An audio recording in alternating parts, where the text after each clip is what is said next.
Super 6 ఇస్తామని. ఈరోజు అందరిలో పేదవాళ్ళు ఉన్నారు. క్రిస్టియన్స్ లో కూడా ఎక్కువ పేదరికం ఉంది. పేద కుటుంబాలు ఎక్కువ ఉండేది క్రిస్టియన్ రిలీజియన్ లో కూడా ఉన్నారు. అందుకే మీరు చూస్తే ఎన్టీఆర్ భరోసా 4,000, 6,000, 10,000 రూపాయలు, 10,000 రూపాయలు ఇచ్చి వాళ్ళకు ఒక భరోసా కల్పించాం. వాళ్ళ యొక్క జీవితానికి ఒక భరోసా ఇవ్వడమే కాకుండా ఈ ప్రభుత్వం మీకు అండగా ఉంటుందని చెప్పి ప్రతి నెల మొదటి తారీఖున పేదల సేవలో ఈ కార్యక్రమం భాగస్వాములు అవుతున్నాం.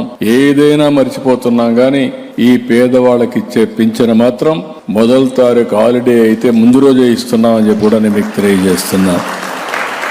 ఇంకొక పక్క తల్లికి వందనం, పిల్లల భవిష్యత్తు కోసరం, అన్నదాత సుఖీభవ, రైతు సంక్షేమం కోసరం, స్త్రీ శక్తి, ఆడబిడ్డలు తిరగాలంటే స్వేచ్ఛగా ఎక్కడ తిరిగినా ఏ మాత్రం కూడా ఇబ్బంది లేకుండా చేయడం కోసం ఉచిత రవాణా సౌకర్యం ఏర్పాటు చేశాం. దీపం, పోస్ట్ మెట్రిక్ స్కాలర్షిప్లు, ఆటో డ్రైవర్లకు ఆర్థిక సహాయం, మత్స్యకారులకు ఆర్థిక సహాయం. ఈ విధంగా ఎవరైతే సమాజంలో పేదవాళ్ళు ఉన్నారో ఆ పేదవాళ్ళకు అండగా ఉండే కార్యక్రమానికి శ్రీకారం చుట్టాం. పాస్టర్లకు కూడా గౌరవ వేతనం ఇచ్చింది, ఆ రోజు ప్రారంభించింది నేను.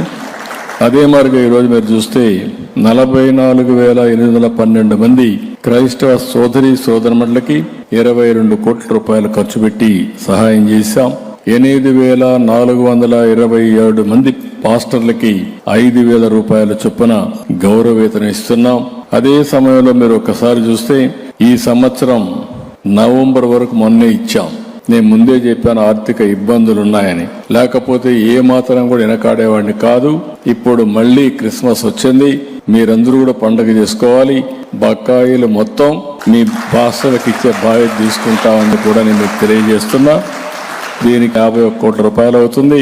24 సాయంత్రం లోపల మీ అకౌంట్లో ఈ డబ్బులు ఉంటాయని చెప్పి కూడా మీకు తెలియజేస్తున్నా.